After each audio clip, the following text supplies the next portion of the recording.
Hello everyone, here I am in another video and let's keep our talk about relationships that we started yesterday.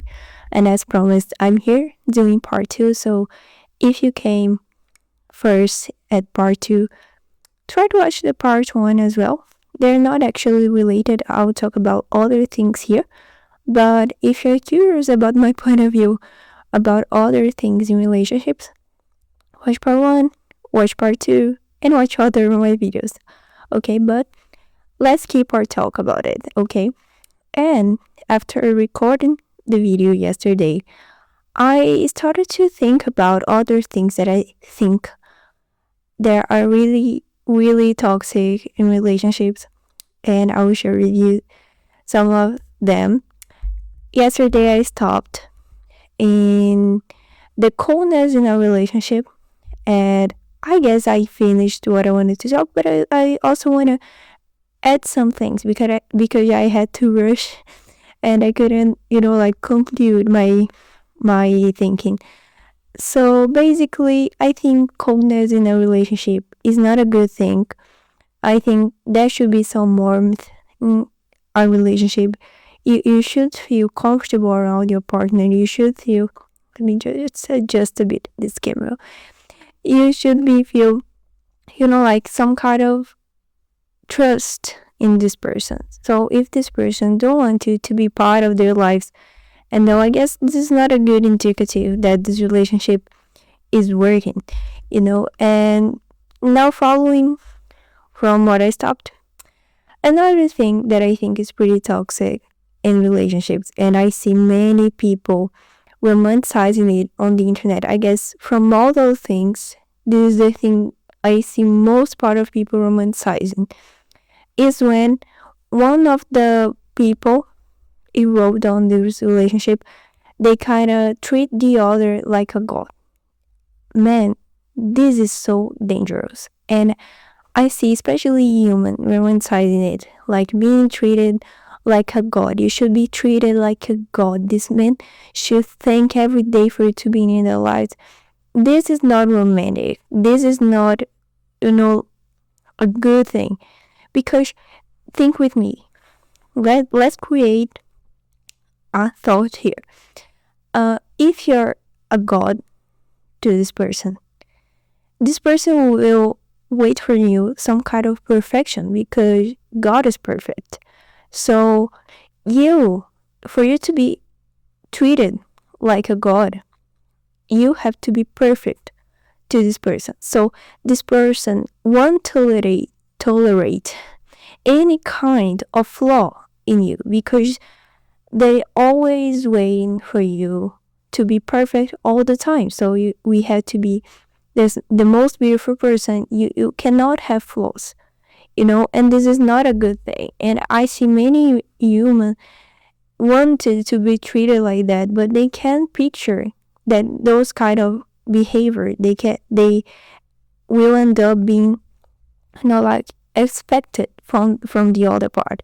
So this person won't tolerate any kind of flaw in you because they see you as a godness, they see you as a god. And even though I'm here talking about this human behavior, it also happens in the opposite sex, but it's not so romanticized as I see human. So basically, when a woman is treated like is being treated like a goddess, it's okay, it's nice, it's romantic. But when it's the opposite, it's a huge problem, And what I'm trying to say is that both are a huge problem. Both situations will be a huge problem. Not only when the man is treating you, no, when a man is being treated like the god, So if you're in a relationship where you're always belittling yourself to make this person shine, this is not a good thing. This is actually a pretty toxic thing. And if this person who's being treated like a god is accepting it, is liking it, is feeling powerful, and is using this worship to manipulate the other prime man, run away. run away. And that's why I hate those kind of jokes. I hate those kind of, like uh expectations, some humans have, that they want to be treated like a goddess. This is not a good thing. This is terrible. This is terrible. And honestly, if you're a person who wants to be treated like that, you should search for a psychologist and see if you don't have some kind of narcissist behavior and all, because this is actually pretty dangerous. If you're waiting that from your partner, this is not a good thing. This is not healthy. And if you're a person who is always worshiping your partners, you're always belittling yourself, always putting yourself on trash to make this other person shine, you should also search for treatment, because this is in case you have a pretty low self-esteem. So this is not a good thing. This is not beautiful. I see many people on the internet saying, oh, my dream relationship where a guy will treat me like a god, will put me on a pedestal. This is not romantic. And every time I see a relationship, a public relationship, like a celebrity relationship, where I notice this kind of behavior, I actually feel some kind of pity for the part who is believing in themselves to this. And I will not say names here, but many relationships we see this kind of pattern. And also we had to consider that sometimes this, godless treatment you're receiving is only being used to mask some kind of dirty behavior that is happening behind the scenes. A good example, this person I can talk about, the previous relationship of Sabrina Carpenter, when she dated the Irish guy.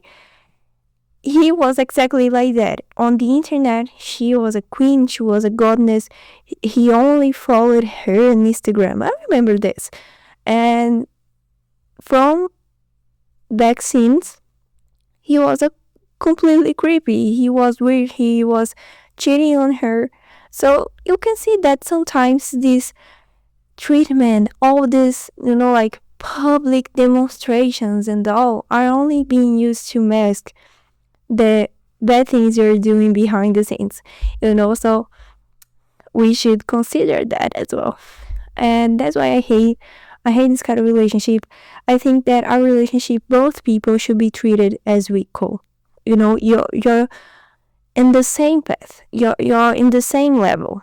There's no one person who's over you or under you. No, you're both on an equal line, and that's what you should expect. So the same way you're giving, you're receiving. So if you do something nice to the person, this person will do something nice for you. So I think this equilibrium is so necessary in a relationship. And this is something I also don't see as much. Wait for a bit. I had to. So basically, that's it. So I hate this kind of relationship, and this is something I see a lot. Another thing, I think this is quite obvious, but I always have to talk about it. Couples with communication issues. I think this is the worst relationship you could have. I've lived in an environment that we have many communication issues, and I suffered a lot from that. A lot, in a way that I have many traumas related to that. So that's why I don't like this. I actually have some kind of aversion to this.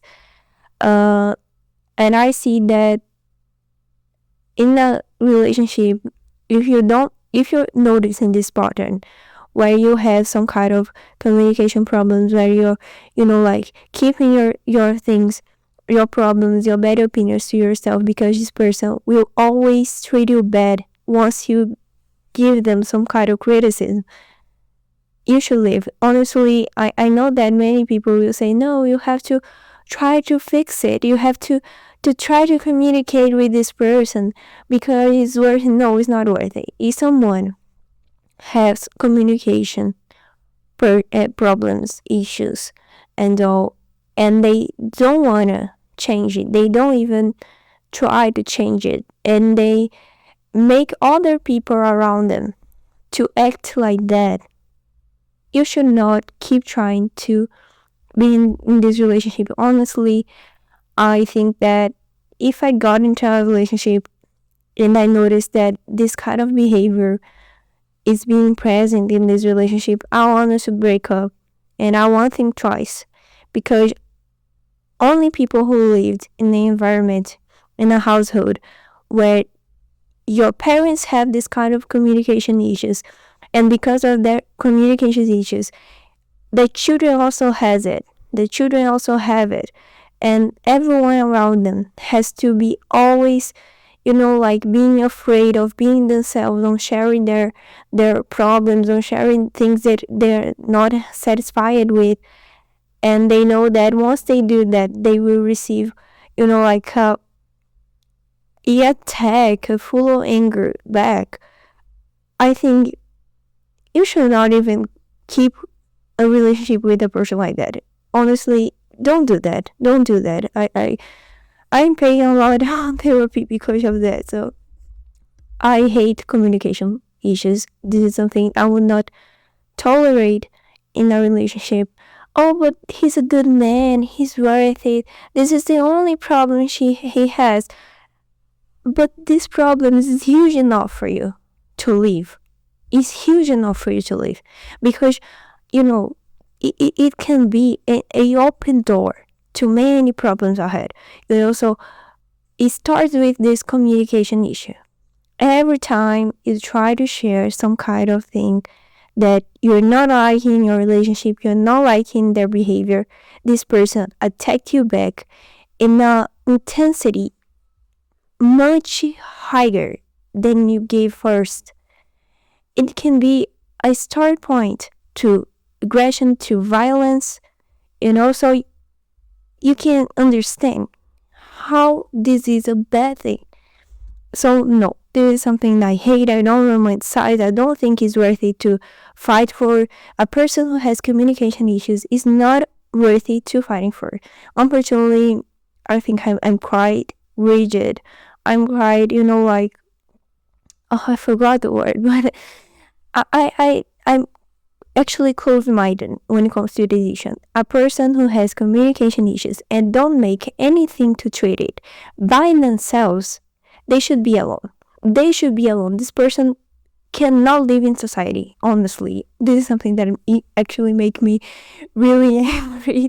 But I know that, as I said, I have communication problems, and I'm really hard on myself because of that. I'm really trying to treat it.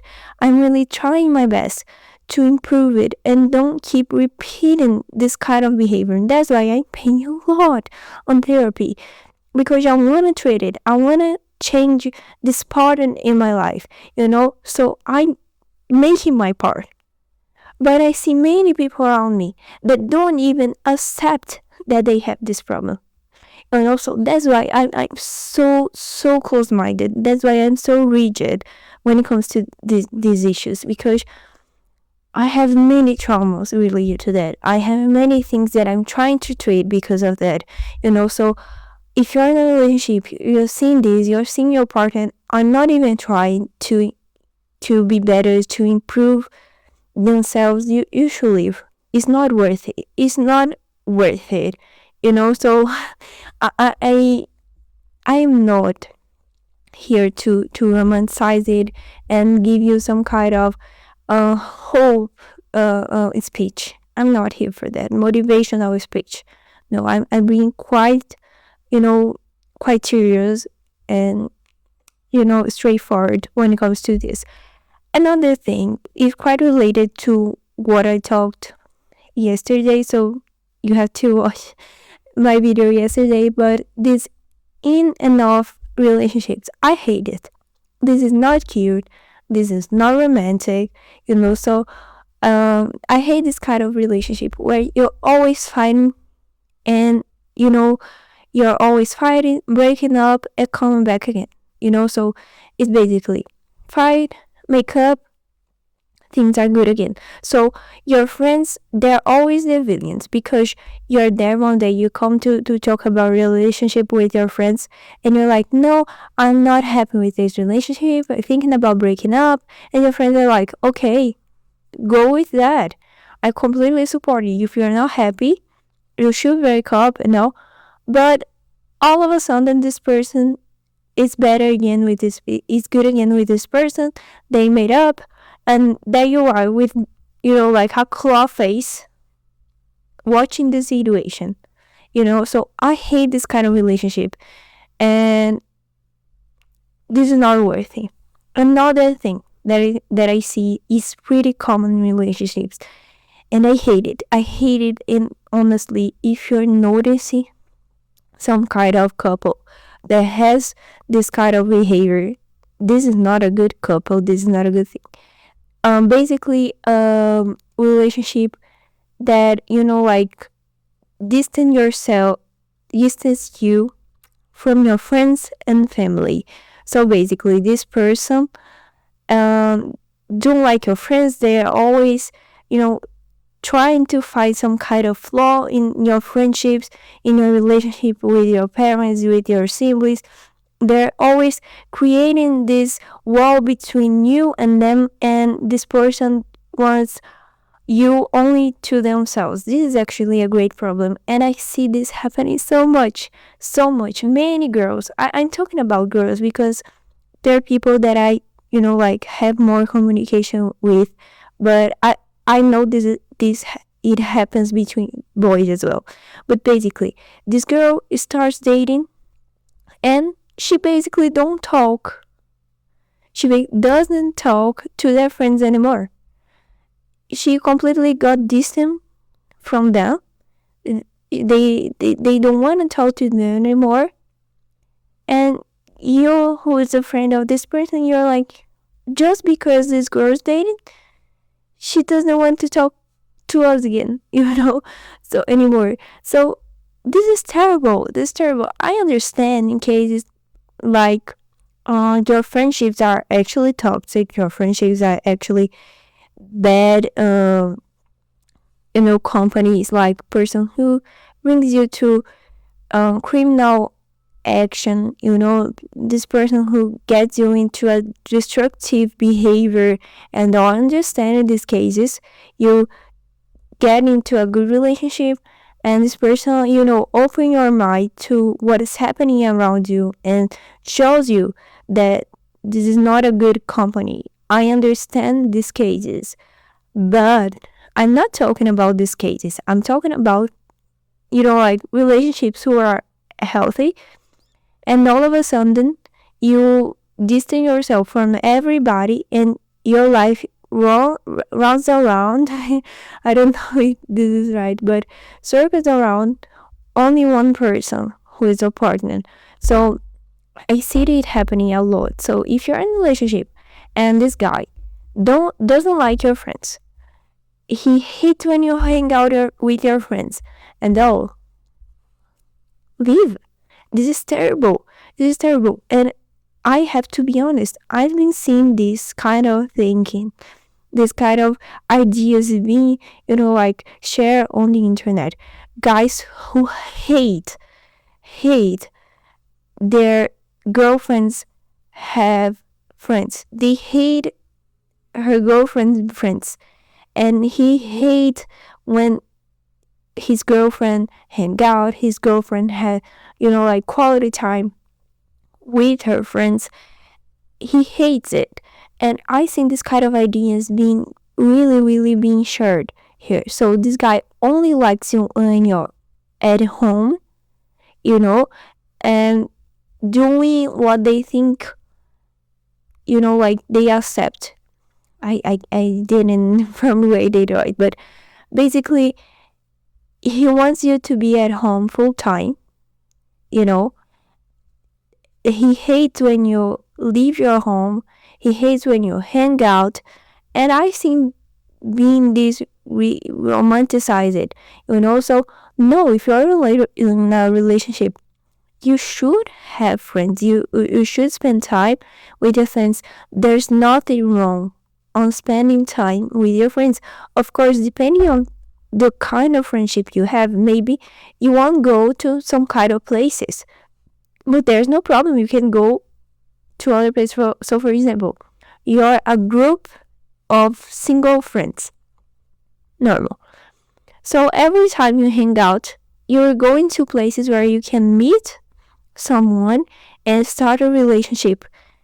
When you're dating, you don't need to go to these places anymore. And if you have a good friend, they will understand it, and you hang out to other places for different purposes.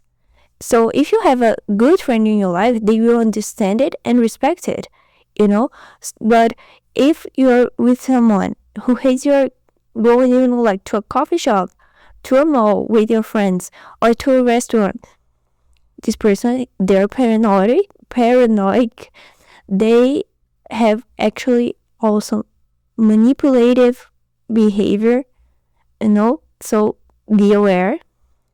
And if you're a woman and you hate your husband, your boyfriend, and your partner, you hate your partner, hang out with their friends, you should treat yourself, because the same way you need time with your friends to chat, to relax a bit, have a time where you can talk about things you usually don't talk with your partner, not because you're hiding something, but because you have different interactions with different people. You need to have this time. And if your partner hates this idea, it is a problem. And if you hate this idea in your partner, you're being toxic, because the same way you need time with your friends, your partner also needs it. Of course you won't like, if your boyfriend is going to a nightclub, to a pub, I don't know, where you know the kind of things that happens there. But if you're in a good relationship, where your partner respects you, they won't go to this kind of places. They won't go. They won't think twice, But if you don't allow your partner to hang out with their friends, and if your partner hangs out with their friends and you got mad and you change your behavior around them, this is not a good thing. This is actually pretty toxic. They need time with their friends the same way you need time with your friends. You cannot be, limited to this relationship only. You have to interact with other people. You have to be open to other relationships. So watch out this kind of behavior, because this is not a good thing. This is pretty toxic, and I've been seeing this being romanticized. Another thing, this thing is more personal. I think many people won't agree with me, but anyway, you have the right to disagree with me. Okay, that's okay. But I think I also don't like the idea of don't being allowed to have friendship with the opposite sex if you're in a straight relationship. Most part of my friends are male, and they respect me. They treat me well, and they never try something else with me. And I don't wanna, break up with these friends of mine only because they're guys. And my boyfriend is always, insecure around them. He's always, creating problems with these friendships of mine, forcing me to distance myself to these guys only because they hate the idea of me having a friendship with a male friend. So the same way I don't want my partner to have this kind of opinions and thoughts, I also don't have them. So I will never forbid my boyfriend of having female friends, because I can separate things. And as I said in the previous video, if someone wants to cheat on you, they will cheat you anyway. They don't need a female friend to cheat on you. They don't need a social media to cheat on you. they don't need. They can cheat on you with a co-worker. They can cheat on you with a random girl on the street, with a prostitute. They will cheat. They will find a way to cheat on you. You know, they can contact an ex. So you can avoid being cheated on. So if you're forbidding your partner of having friends, and if you're using the general to forbid them, you're only being paranoid. You're not being rational. You're not being, patient. You're not. As I said, you will never, I'm sorry to tell you that, but you never avoid being cheated on. Because this is a lack of character. You cannot fix the lack of character in your partner. You can, I'm sorry. Because if it will happen, you can avoid it. You can. So if you're always freaking out about the idea of being cheated on, you'll be mad, you'll be sad, you will always feel down. And if you're in a relationship where you're always feeling insecure, you're always belittling yourself, always afraid of this thing to happen, this relationship is not worth it. It's not worth it. So I see many people trying to find ways to avoid being cheated on. You can. I'm sorry. It's up to the person, not to you. The problem is not on you. The problem is not on things. It's on this person. And you cannot change this person. So if you're always feeling down, you're always seeing insecure on this person, you don't like some kind of behaviors, you should break up. You should treat yourself and try to find a relationship where you feel comfortable in. Because as I said in the previous video, a relationship is for you to feel, placid, to feel relaxed, to feel, secure, safe, and dull. Because that's the point of having a relationship, is for you to rely on people and you try to live this life together and make each other's life easier. But if you're in a relationship that is the cause of all your problems, this is not a good relationship. This is a terrible relationship. Terrible. And you're forcing yourself to keep trying to be on this relationship, fighting for this relationship, when it's not worth it. It's not worth it. And I have to be real here. So basically, I tried to talk about everything I had in mind. I may have forgotten something, but if I did, too late, because I'm finishing this video. But basically, these are my views on relationships, romantic relationships. If I remember something else, I may do another video, part 3, I don't know.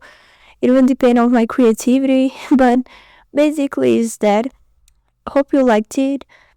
If you disagree on something, share in the comments.